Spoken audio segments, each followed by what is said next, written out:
Welcome to another episode of Hemp Barons. On today's show, Joy speaks with a man whose efforts have shaped and continue to shape hemp globally. Starting in Denver as one of the nation's first exclusive cannabis law firms, his firm now works with clients and lawmakers throughout the United States and the world. Let's join Joy's conversation with Bob Hoban from the Hoban Law Group.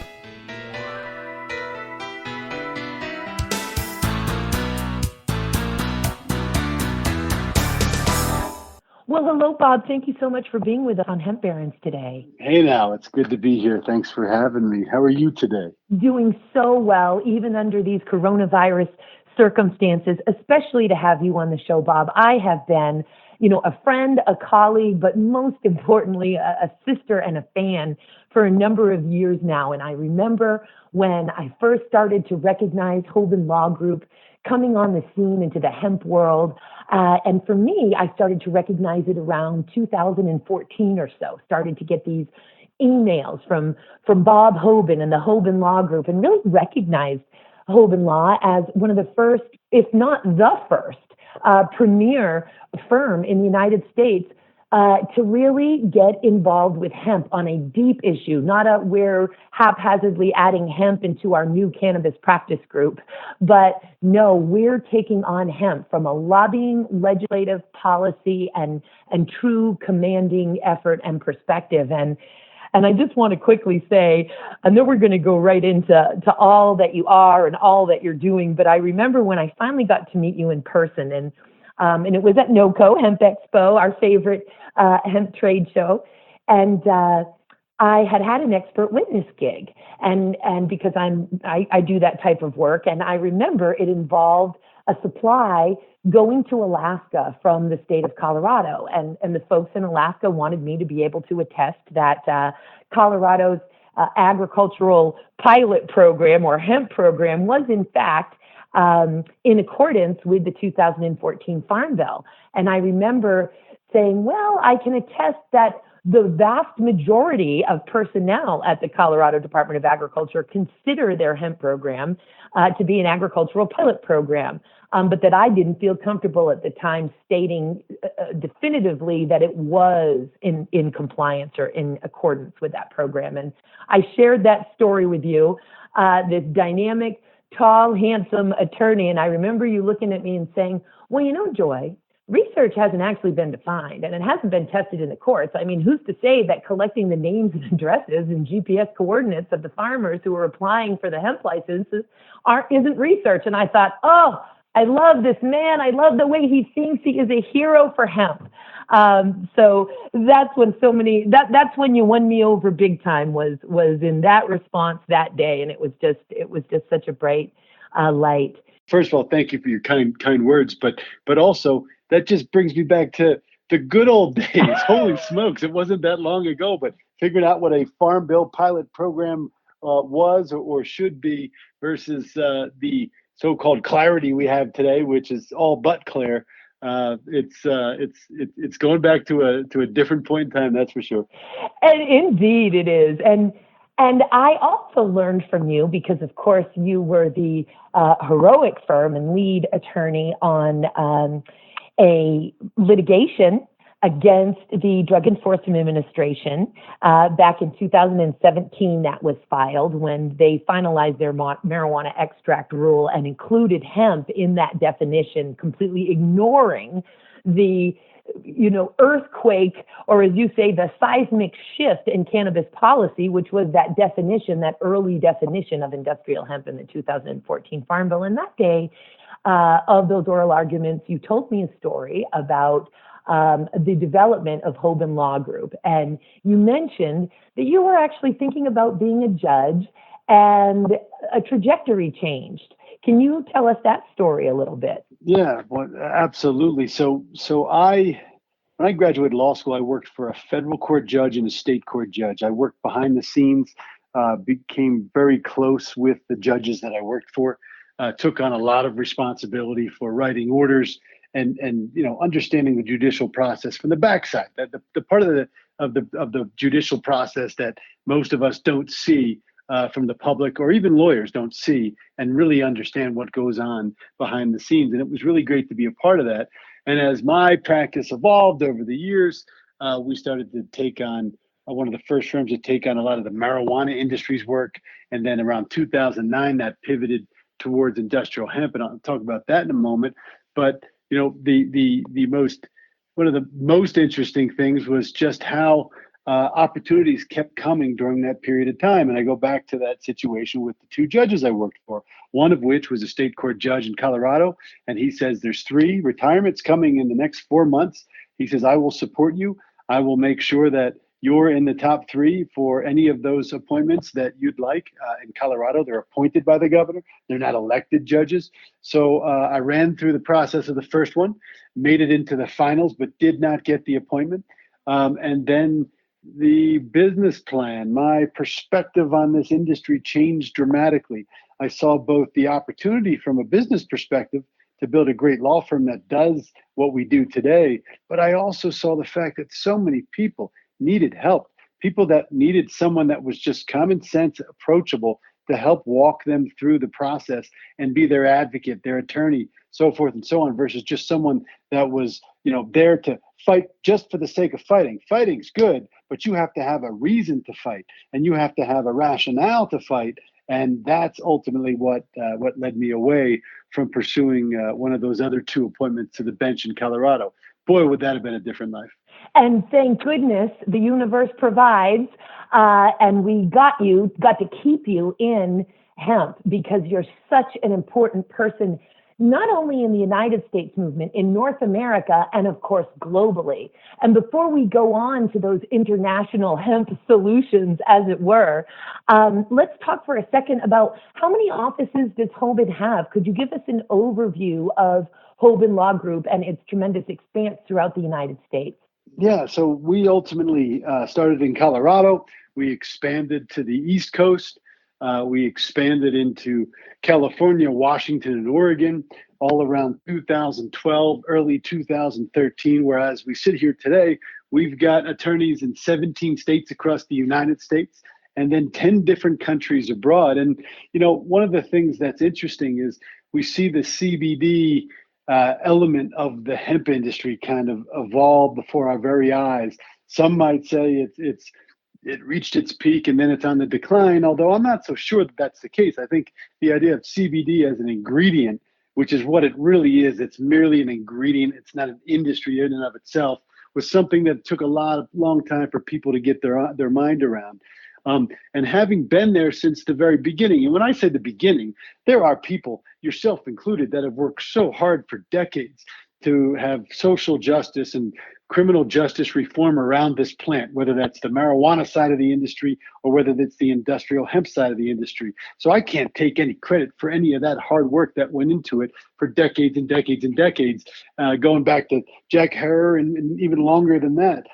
But what happened early on was we were presented with an opportunity to opine for a company out of San Diego in 2009 about whether or not what it was selling, something called CBD, was legal.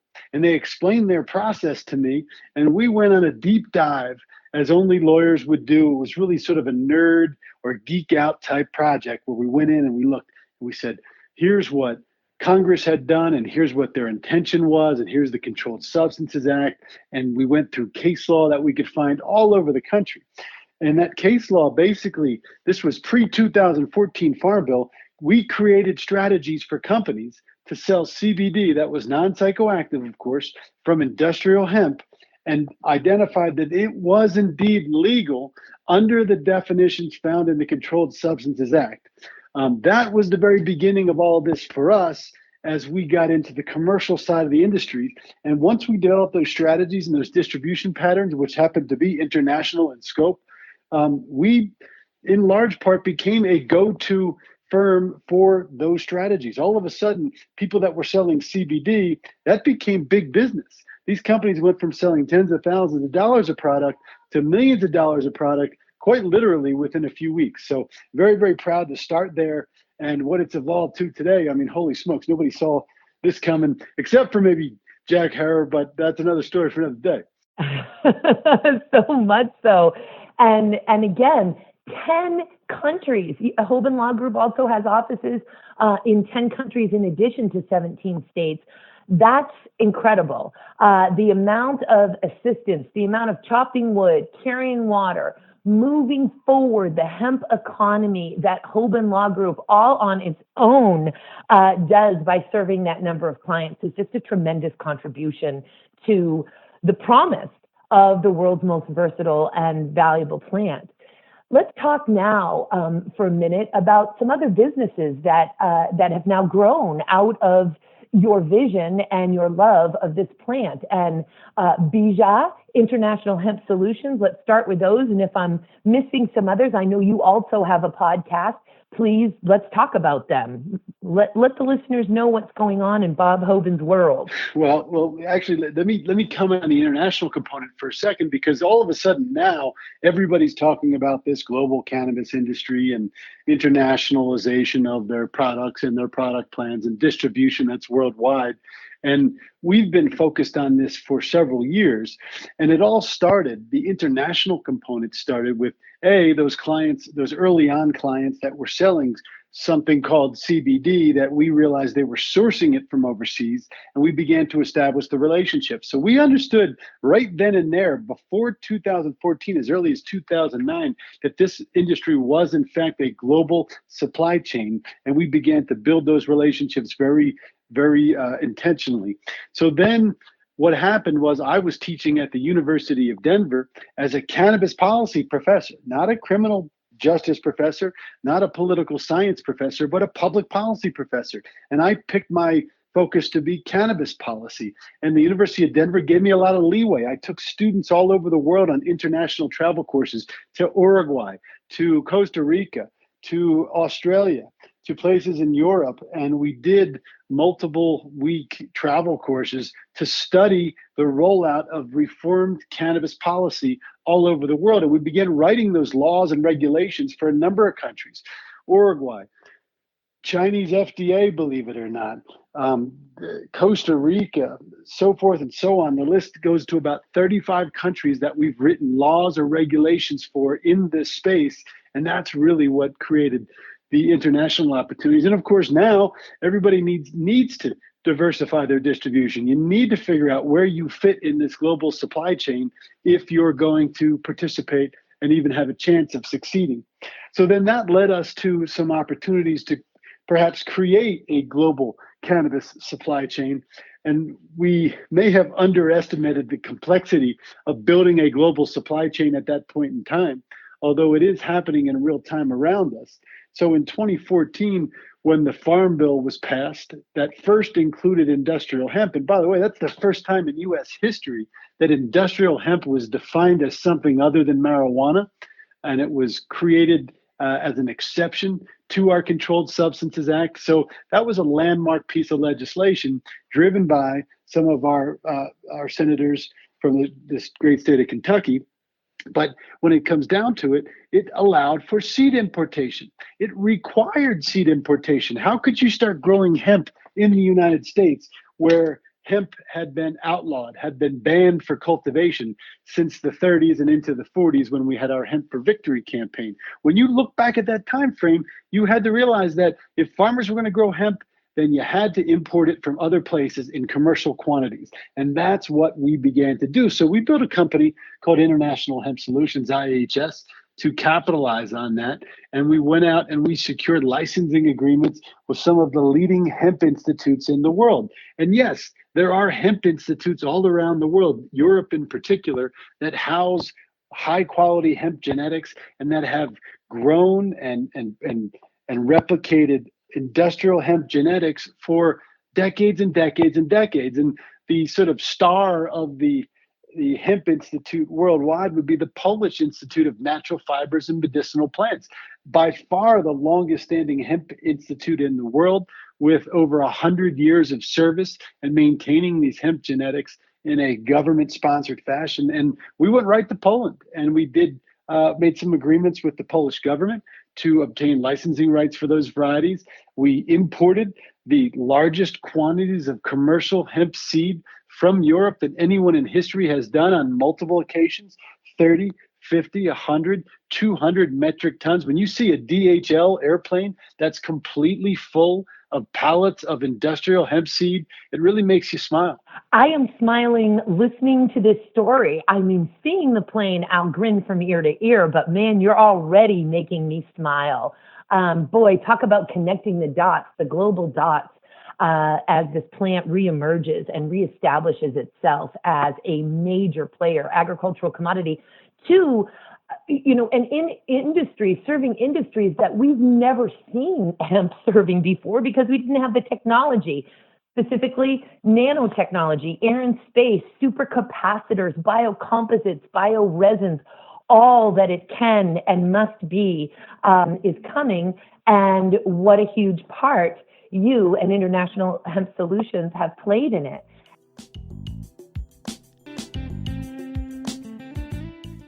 Can we talk for a moment about Bija Hemp and differentiating it from International Hemp Solutions? Yeah, so International Hemp Solutions and Bija are related. International Hemp Solutions is the parent company, the holding company, if you will, and then Bija, B-I-J-A, which is Sanskrit for seed. Bija is the hemp seed company, and it's a full service hemp seed company, meaning it offers varieties that it replicates itself from those European certified genetics. It develops its own genetics with its partners, Sunrise Genetics and Impello Biosciences, and it offers other third-party seeds by way of brokering arrangements. And what we were able to do was professionalize the seed sale element of the industry, because what we saw at that point in time, although it's gotten certainly a lot better, at that point in time, it was one-off deals where a guy would literally roll up in a U-Haul truck with a bunch of clones and sell the clones for anywhere from $1 to $10 per clone, saying that this was, the greatest hemp variety that anyone's ever seen. Most of the time, those plants failed, that their rates of viability were extremely low. The fact that they were sold as feminized seed became exposed because most of those so-called feminized genetics were actually males. So it created an answer to a problem that most hemp farmers didn't even know existed right then and there. And that was, where do you get reliable, large-scale industrial hemp seed that can be used to really turn this into a commodity worldwide? And it embraces that tri-cropping style. I've seen far too many farmers, which they wouldn't do with any other crop, but with hemp, for some reason, they figure that they can just grow industrial hemp for one purpose and one purpose only, CBD or non-psychoactive cannabinoid production. But what happens when you grow a crop for one purpose and one purpose only? You kind of put yourself in a box, particularly when it's a volatile pricing environment with wholesale prices up high one day and you can't move the product out the door the next day. So what this seed genetic platform does, coupled with the U.S. Department of Agriculture rules that were issued in the last quarter of 2019, really forces hemp farmers, forces them towards growing a multi-crop style or a tri-crop style where you grow vast acreage that's densely planted of a certified genetic so you can get underwriting for crop insurance, so you can get a loan to feed your family during that season. And then when it comes down to it, you harvest the top 3 feet of the plant. There's where your seeds are. You want seeds in a hemp plant. You shouldn't plant a hemp plant without seeds in it. It produces more seeds by botanical unit of measurement than any other plant on earth. Then you've got the fiber. Then you've got the cellulose, the lignin, and the sugar from the inside of the plant. And then guess what your waste product is? Your waste product is cannabinoids and terpenes. Someday that'll make you rich. The next day you won't be able to move it. That's really where things are going. And it's exciting to be part of all of that as we see it evolve, because that's been the style that's been utilized and implemented across Europe, except they haven't traditionally been allowed to use their cannabinoids, which we can use in the United States.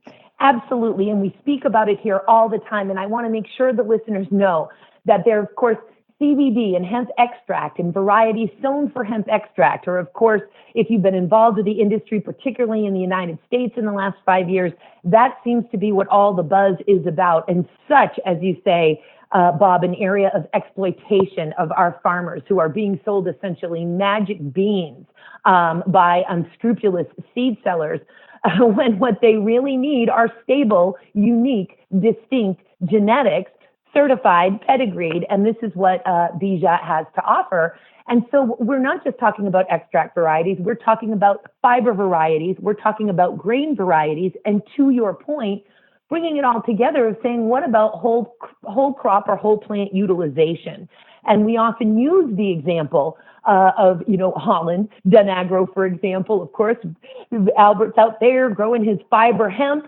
It's only got about 3 to 4% CBD in the leaves. There's not a whole lot of leaves there, but he's got infrastructure and he's got equipment, as is throughout Europe, to harvest that long, strong, valuable stock, and all, as you say, the cellulose, hemicellulose sugars and lignans involved in it, and of course, the nanotechnology and incredible carbon aspects of hemp that we've discovered, and then takes that top part of the plant and extracts it for the cannabinoids, and has the two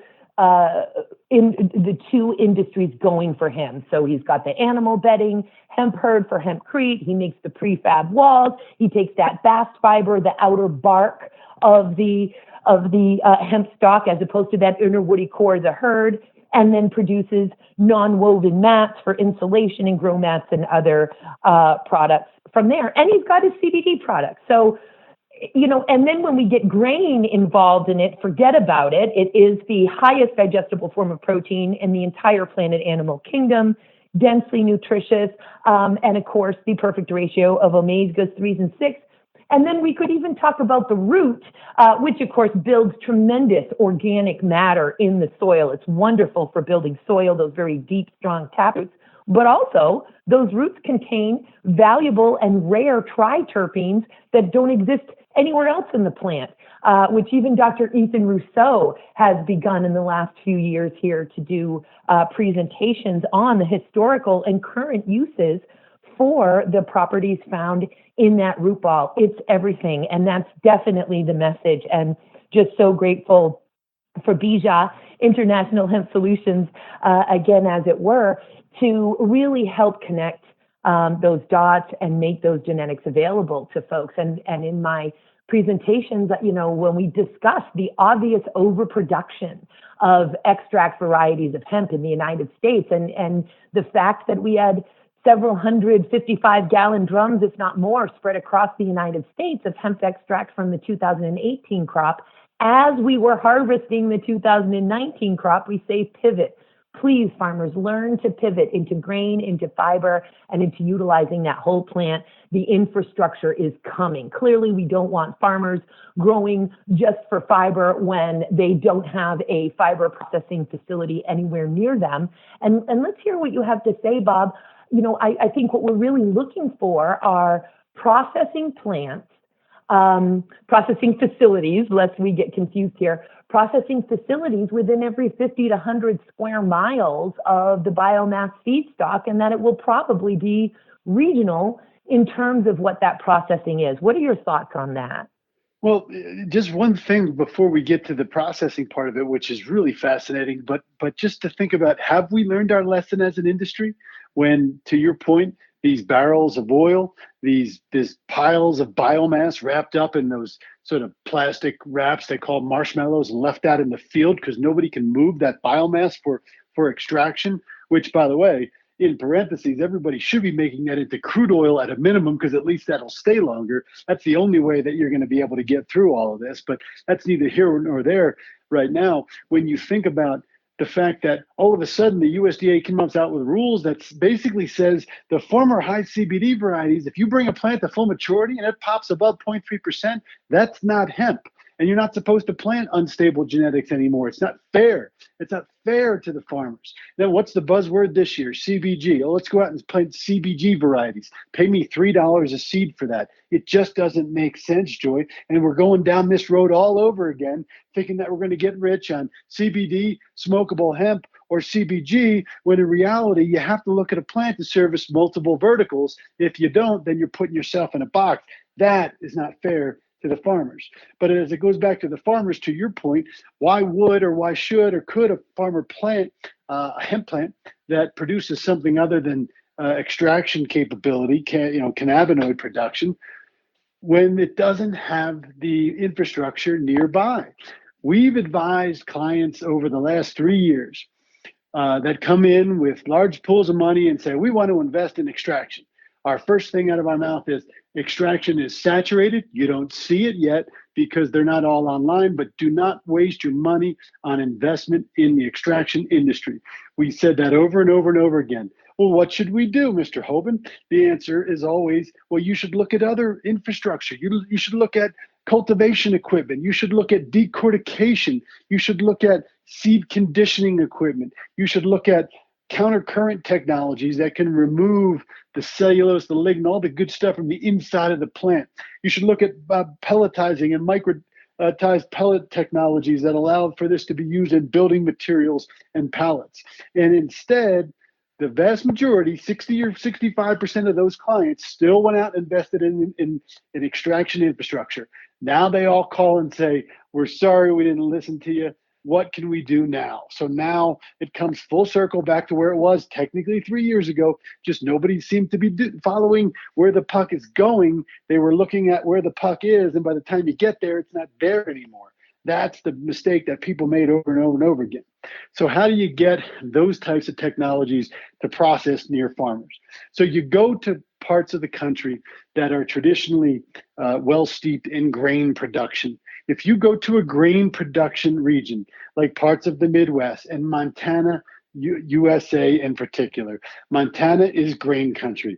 The Montana farmers were burned early by large-scale promises from so-called CBD companies that couldn't go out and raise money, and the farmers grew a bunch of high CBD varieties, never got paid. Some of that biomass is still sitting in fields in Montana to this day, 3 years later. But now those folks are realizing that they have to focus on seed production. They have to focus on grain. And this is particularly salient in this point in time with this COVID virus, with the coronavirus impacting the world from a pandemic perspective. All of a sudden, you're looking at the need for natural products. This will reveal that there is a broken structure in our global food pipeline and that there are protein deficiencies around the world. What fills protein deficiencies so easily between their seeds and the oil pressed from the seeds? Industrial hemp. What provides omega-3s and omega-6s for well-balanced diets around the world? Industrial hemp seeds. So you're starting to see that all come back around to the point where if you use the right genetics, you can gross about $1,500 per acre. That's almost 3 times what any farmer has ever made in its entire life per acre selling chickpeas or corn or alfalfa. And yet somehow the promise of making, $1 billion per acre selling CBG is what people fall into the trap of. I don't understand it, but hopefully it's outlets like this where we can talk about things real with no BS, that people will take some lessons away and not fall for those get-rich-quick schemes. I like the idea that you called it magic beans, because that's sure as hell what it sounds like it is. When you're hearing feminized, 97% germination, 18% CBD, 0% THC, these are magic beans, people. Absolutely, that's what we're hearing. And I'm very proud, of course, to be a co-founder and senior advisor to Colorado HempWorks, the nation's first post-prohibition hemp grain processing facility, and can say that we can't get enough. Please, if you are out there and you're an existing grain farmer with bins, with combines, with all of those materials and equipment, and you have irrigated USDA certified organic land, we can't enter into enough of those contracts. The demand is huge. And when we say that hemp seed is the most digestible form of protein in the entire plant animal kingdom, we're talking about 50% edistin protein, very valuable, highly absorbable, rare form of protein, 60% edistin protein in the protein content of that seed, along with no trypsin inhibitors, which of course are properties that prevent the absorption of protein, and they're present, trypsin inhibitors, in beef, chicken, whey, soy, all of those things. And of course that the full amino acid profile really that's present in the hemp seed. So there's just no comparison. We're talking about a real game changer. Stop chasing unicorns and rainbows, and really let this plant work for your farm, work for the consumer, and work for the planet. Before we move into some coronavirus wisdom, mister, Is there anything else that you wanted to make sure the listeners know, or a current message? Well, certainly, I think that we have a saying around our office these days that panic is contagious, but so is leadership, and we've always tried to exhibit that leadership. And when you're in a leadership role, there's a lot of people that disagree with you, at least initially, and there's nothing wrong with that. But I think that one of the places that we can all agree is that right now, with the tightening of the economy, with the fact that, forget about the coronavirus for a second, the fact that the industrial hemp industry was being squeezed from a financing perspective as it related to its primary cash crop, the cannabinoids. It was already being squeezed. It was already tightening up this industry to the point where you only were going to do business with people that you've already done business with, people that you knew could deliver on their promise. We're starting to see lawsuits already today that say, well, I couldn't deliver on my promises because of the coronavirus, using certain legal theories to try to get out of contracts. Well, that has nothing to do with the coronavirus. This was the environment before COVID-19. This was the environment where people were making promises that they had no chance, absent hitting a home run one-handed with your eyes closed out of the park, to go out and accomplish things that you were promising people that you were accomplishing, that you could accomplish, just because it created an economic opportunity for you. So the tightening up of the industry is something that I think we all could agree was occurring and will continue to occur now. But what does that mean? It means you're only going to work with people that you know, that have been reputable, that have done what they said they're going to do, and that if it sounds too good to be true, hopefully people realize that it is indeed too good to be true. Unfortunately, previously, a lot of that too good to be true was fueled by wealthy investors that really had no clue about the industry. So the first person that they saw that looked and talked the way they looked and talked, they listened to that person as gospel. And unfortunately, it led a lot of people to financial ruin, and it created an environment where the hemp industry needed to go back to fundamentals, back to basics. It's about creating a commoditizable crop that can service multiple verticals, not putting something in the ground thinking I'm going to get rich on one part of that plant, meaning CBD or other cannabinoid production. And, also kind of seeing this idea that the notion behind the sexy, the exciting element of cannabinoids, that's what makes hemp exciting to so many people. If you talk about traditional grain or ag production with people, they say, that's old news. We've heard about that for decades and decades and decades, and that's never really gone anywhere. Well, that may have been true, but to your point 15 minutes ago, at the end of the day, new technology allows us to do all of those things and do them very well. And if you're going to run a business in this industry, you have to tighten up, and you have to go back to business fundamentals, which include doing things that aren't the sexiest, most exciting topics. Even though you and I find grain and fiber exciting, I think most investors do not.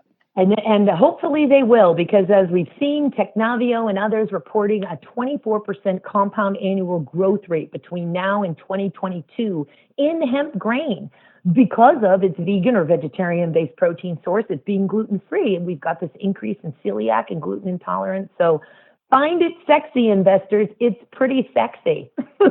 Thank you so much for that. I agree with that. Boy, and you are such a wise man. Of course, we share the wisdom imparted by the one and only Grateful Dead all the time. And I love our way of communicating, and I love listening when you speak and others in your network and in sort of the hemp tribe speak when we're presenting. And I listen carefully for the Grateful Dead lyrics, ever so strategically and cleverly placed in the major points you make, and it's so wonderful.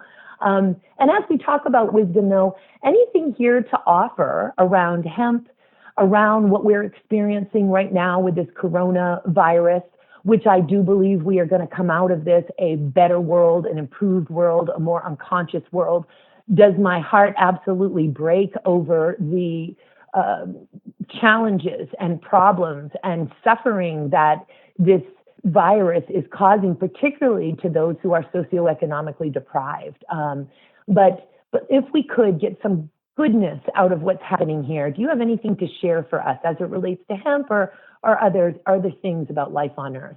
Well, yeah, I think that it's important to just set the record straight on a lot of different things, and that is, it's not insensitive to talk about business and people's small business and medium-sized business opportunities during this time of crisis. It is absolutely not insensitive. There are people that have given their all, cashed in their 401ks, taken their children's retirement accounts to build businesses in this brand new industry. This is all that they have, and that's all that they know. And if they're not provided with some sort of hope and insight, providing them with questions to ask and then answers to those questions about what is going to happen when we do, to your point, come out of this thing as a whole, sort of better and stronger as a world, as a society. I think it's our responsibility to talk about these things in that perspective. That doesn't mean we lose an ounce, not even for a second, of our humanity, caring about people, helping out when we can. But it is important for people to understand what is next, and that the sun's still going to come up every single day. And that means that the world moves forward. And if you're not looking forward to how you can continue to participate and come out of this thing from a stronger business perspective, then you're not really doing your job to your investors, to your partners, or to your family. And that's kind of the insight that we hope to bring. But the one word that really typifies for me what's going to happen going forward, especially as it relates to our cannabis industry as a whole, and the hemp industry included within that purview, is collaboration. And it does not matter how strong you were based on your own measurements of success going into this pandemic. It doesn't matter if you were on an upward trajectory, or if you had obtained investment, or you were slated to make a particular financial target goal for your company in a particular quarter or a year. You can't do those things alone any longer. Doesn't matter if you're a service provider, a farmer, or a manufacturer, you will have to collaborate. So that is a place where people should be spending time focusing right now. Focus on what your network has. Who are people that you know and trust? Figure out ways, not just conceptually say, hey, how can we work together? That's a great conversation starter, but how can you create a strategic partnership, a merger, a joint venture, an acquisition? All of those things are things that you need to be advancing right now, because again, it does not matter how strong, how much distribution you had, and how much your balance sheet, how positive it was at the end of 2019 or even a month ago. You're not going to be able to do it by yourself any longer. That's a fact. This would have happened in 3 years anyway, with natural market-driven consolidation in an industry. But now it's the pandemic that's driving this. And the sooner that we come to grips with that fact, all of us, every single business in this brand new industry, because in the big picture, we are small potatoes compared to other industries that have been around for decades and decades and decades. So we must align, we must collaborate. And then last, be careful what you put into the ground. If you plant ice, you're going to harvest wind. If you plant CBG, you might not come out of the other side of this tunnel with any profits to show for it. So please understand that you should embrace this tri-crop full service model. Of course, that depends on the infrastructure nearby, but collaboration and being smart about farmers farming is really what we need to look forward to. And those are the things that are going to get us out of this thing without too much of a hitch in our step. So beautiful. And of course, for the deadheads out there, I hope you just caught, if you plant ice, you're going to harvest wind. I'm going to wrap it up with a Hobanism, and that is co-opetition. Co-opetition is a term that I believe you coined. If you didn't, I always attribute it to you when I use it. What you are talking about here is co-opetition. Stop with this idea of competition and cooperate. The only thing that is going to save mankind is cooperation. And the only thing that is going to allow hemp to be everything that it can be and serve all of the industries that it serves, which is basically every single need of humans and animals on the planet, it's going to be through co-opetition. Bob, I cannot thank you enough for being on our show today. I can't wait to have you back. Thank you for everything that you do for the re-emerging, re-establishing hemp crop. Absolutely, my pleasure. Anytime, Joy. Thanks again. Thank you.